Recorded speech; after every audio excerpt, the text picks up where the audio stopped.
Mayong adlaw kanaton tanan ug welcome diri sa atong programang Dear Kuya Bern. Kini nga programa originally mapakinggan gyud nato ni sa mga radio station lamang apan karon na gidala na nato diri sa atong YouTube channel tungod kay daghan po lagi nag-request nga magkaroon kog ingon aning nga program diri sa atong YouTube channel. So mao tong naka-decide ko nga ibalik ang programa na tong Dear Kuya Bern, dalo na to diri sa YouTube channel. So maayong adlaw ka na tong tanan sa mga suki kong taga subaybay sa kuwang YouTube channel, sa ko mga subscribers, sa viewers, sa mga followers. So sa mga hindi pa nakasubscribe, please subscribe and like sa kuwang YouTube channel mga kaigalaan. So naga-focus kita karon sa usa ka inahan, balak kini. Ang dating ani nga akong programa balak style. So boy no mga kaigalaan ato anang sugdan kining balak alang sa usa ka inahan. Dili ato dugayon pa kay murag nagahinam-hinam naman gud mo diha no. So mga higala andam na baka mong maminaw ni inang ato ang basahon karon nga balak. Kini nga balak nagalangkob kini sa kinabuhi sa usa ka inahan. Nga maoy nag-ubol, nag-amuma, naghimugso ug maoy naghatag og maayong kinabuhi ug kaugmaon alang sa iyang pinalanggang anak. Kuya Bern, dili gayud lalim ang sakripisyo sa usa ka inahan. Dili gayud matukib ang gibating kasakit ug kalipay sa dihang iyang himugso ang bunga sa ilang paghinigugmaay sa iyang kapikas sa kinabuhi. Labaw sa tanan Kuya Bern, ang inahan mao'y tinubdan sa atong tag-sa kakinabuhi. Ug wala kita nining kalibutana ug dili kita makakita ug makatagamtam sa kanindot nining kalibutana kun wala kita gihimugso gikan sa sabakan sa atong pinalanggang inahan. Ang inahan Kuya Bern anda mo sakripisyo tungod ug alang sa kaayuhan sa iyang mga anak. Gani sa panahong aduna sila gipamati sa kalawasan, mubangon o muatiman gihapon sa ilang mga anak, luyo sa kakapoy o kasakit sa ilang kalawasan. Kuya Bern, adunay mga inahan nga ginabaliwala sa ilang mga anak. Sakit pamalandungon apan aduna kitay makitang mga inahan o ginikanan nga ginaabandona sa ilang mga anak. Aduna po'y mga inahan nga puno sa pagpangga sa ilang mga anak apan kanunay nagahandom kung anos ang kini magakos o makaistorya sa personal kay tungod ato aman sa laing lugar na muyo o nanimpalad ang ilang mga anak. Aduna pod mga inahan nga ana-anaunta sa ilang kiliran o managsilingan lamang sila sa ilang mga anak apan dili gayod magkasinabtanay. Aduna pod mga inahan Kuya Bern nga nagaantos in town sa kabulayagon sa ilang mga anak. Ug aduna usab inahan na nabusog sa pag-amuma ug pagpangga sa ilang mga anak.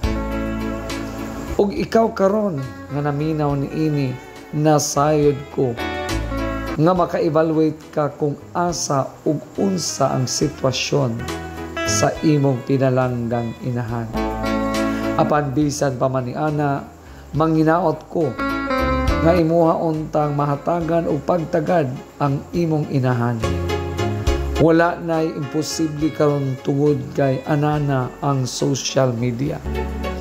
So mga higala, manginaot ko nga kini makahatag ka nato o mapamalandungan nato kini nga mao nga balak. Hamubo lamang kini apan kini puno ni siya sa pagtulunan isip usaka anak. Kay kita nasayod gayud kita kung unsa karon ang sitwasyon sa atong inahan. Kung ikaw karon naa diya sa ibang bansa, nanimpalad, naningkamot in town, para makapadala ngadto sa inyuhang mga anak, ngadto sa inyuhang mga ginikanan, ngadto sa inyong inahan, apan ato ang hinumduman nga dili lamang material nga bagay ang gikinahanglan sa atong ginikanan o kana mismo na experience ko na. That is why 2019 ako agyong gisacrifice ang ako ang gamay nga negosyo ug ako mismo ang ni caregiver sa ako ang inahan for almost 1 year bago siya ni panaw minghalin ning kalibutan. Tungod kay 13 kami nga managsuon apan halos wala kami time tanan ng mga anak, halos busy naman gayud sa pagpanginabuhi ang uban pod ng mga anak, daghan pog obligasyon. So mao tong naka-decide gid ko nga mo sakripisyo tungod nga lang sa ako ang pinalanggang inahan.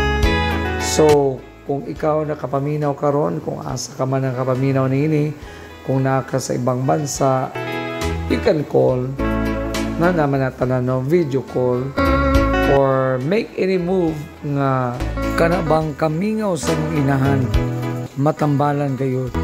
Ug kung ikaw pod anak ang imong inahan karon naa sa ibang bansa, grabing kayo didto para lang mapadalaan ka sa imong gikinahanglanon alang sa imong pag-eskwela, alang sa imong mayong kaugmaon, unta po makaunaw na po ta sa pagtawag ngadto sa atuang inahan, pagkumusta man lamang, dili lamang mangumusta ta kay tungod natay panginahanglanon nga financial.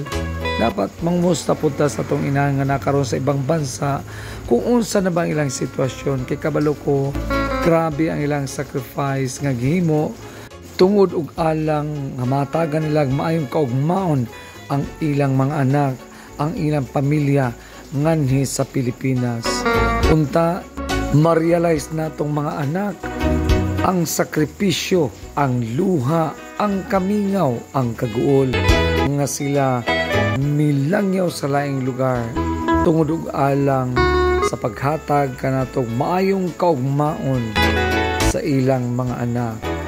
Buhay ng mga kaigsunan, medyo kulang gayud ang atuang oras. Anindot kaya nga ito ang dagan sa itong programa, daghan paunta kitang mga pwede pang ikahatag nga mga pagtulunan apan short gayod. So maayong pagpaminaw ka na itong tanan, daghang salamat o manginaot kong anak kita sa maayong panglawas karong hangtod sa sunod natong panag-uban diri sa atong programang Dear Kuya Bern.